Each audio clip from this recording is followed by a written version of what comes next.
Business update చూద్దాం. భారత IT కంపెనీలకు 2025 సంవత్సరం ఆశావహంగానే కనిపిస్తోంది. అతిపెద్ద మార్కెట్ అయిన అమెరికాలో అధ్యక్ష ఎన్నికలు ముగియడం, యూరోపియన్ ఆర్థిక వ్యవస్థలు గాడిన పడడం ఇందుకు ప్రధాన కారణం. దీంతో వచ్చే జనవరి నుంచి పెద్ద కంపెనీలకు మళ్లీ ప్రాజెక్టుల రాక పెరుగుతుంది అని TeamLease edtech COO Jaideep Keval Ramani తెలియజేశారు. ఆ తర్వాత చిన్న మధ్య తరహా ఐటీ కంపెనీలకు వచ్చే ప్రాజెక్టులు పెరిగే అవకాశం ఉందని మార్కెట్ వర్గాలు అంచనా వేస్తున్నాయి.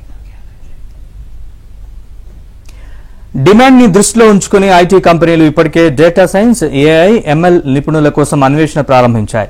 వ్యాపార అవకాశాలు దొరకపుచ్చుకోవాలంటే ఏఐ వంటి అధునాతన టెక్నాలజీలను వేగంగా అందిపుచ్చుకోక తప్పదని విప్రో చీఫ్ టెక్నాలజీ ఆఫీసర్ సంధ్య అరుణ్ అన్నారు.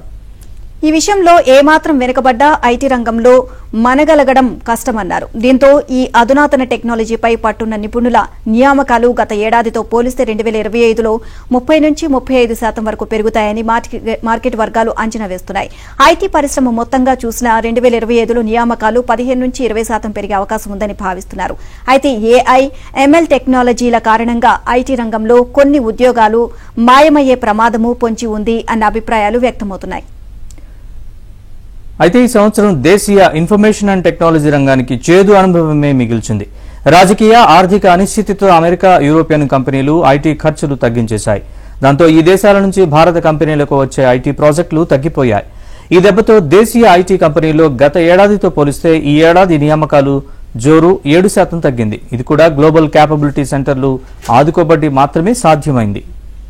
ఈ సంవత్సరం ఇప్పటి వరకు జరిగిన ఐటీ కొలువుల నియామకాల్లో 52.6% వాటా జీసీసీలదే. కొత్త ప్రాజెక్టులు పెద్దగా రాకపోవడంతో ఐటీ కంపెనీలు క్యాంపస్ ప్లేస్మెంట్స్ భారీగా తగ్గించాయి. కొన్ని కంపెనీలైతే ఎంపికైన అభ్యర్థులకు ఇచ్చిన ఆఫర్ లెటర్లని ఏదో ఒక పేరుతో వెనక్కి తీసుకున్నాయి, లేదా ఉలుకు పలుకు లేకుండా సస్పెన్షన్ లో పెట్టాయి.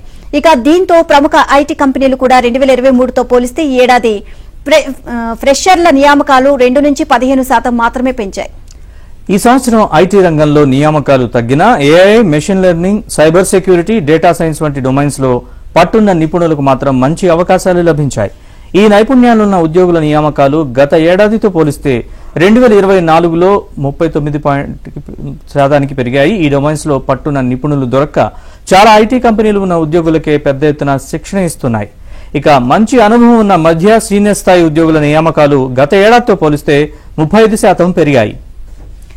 అటు ఐటీ కంపెనీల వైఖరిలోనూ మార్పు కనిపిస్తుంది. గతంలో ఈ కంపెనీలు బెంగళూరు, హైదరాబాద్, చెన్నై వంటి మెట్రో నగరాలపైనే దృష్టి పెట్టేవి. ఇవే కంపెనీలు ఇప్పుడు ద్వితీయ శ్రేణి నగరాలపైన దృష్టి పెడుతున్నాయి. ఖర్చులు తగ్గించుకోవడంతో పాటు స్థానికంగా నిపుణులైన ఉద్యోగులు పుష్కలంగా దొరకడమూ ఇందుకు కారణం. దీంతో గత ఏడాదితో పోలిస్తే ఈ ఏడాది సెప్టెంబర్ త్రైమాసికంలో ద్వితీయ శ్రేణి నగరాల్లోని ఐటీ కంపెనీల నియామకాలు 48% పెరిగాయి. సినిమా హాళ్లు లేదా ఇతర ప్రాంతాల్లో లూజ్గా విక్రయించే పాప్కార్న్ పై 5% జీఎస్టీ వర్తిస్తుందని ప్రభుత్వ వర్గాలు స్పష్టత ఇచ్చాయి. ఒకవేళ పాప్కార్న్ ని సినిమా టికెట్ తో కలిపి విక్రయిస్తే దాన్ని కాంపోజిట్ సప్లైగా పరిగణించి అందుకు వర్తించే పన్ను రేటును వసూలు చేయడం జరుగుతుందని వారు తెలిపారు. పాప్కార్న్ పై వర్తించే పన్ను రేటుపై జీఎస్టీ మండలి గత సమావేశంలో స్పష్టత ఇచ్చింది. ఉప్పు, మసాలా దినుసులు కలిసిన పాప్కార్న్ ను ప్రస్తుతం నమ్కీన్ గా పరిగణిస్తున్నారు. కాబట్టి ఈ పాప్కార్న్ లూజ్ విక్రయంపై 5% పన్ను వర్తిస్తుందని, ఫ్రీ ప్యాకేజ్డ్ లేబుల్తో విక్రయిస్తే మాత్రం 12% పన్ను చెల్లించాల్సి ఉంటుంది అని మండలి స్పష్టం చేసింది. చక్కెర కలిపిన పాప్కార్న్ పైన 18% జీఎస్టీ చెల్లించాల్సి ఉంటుంది.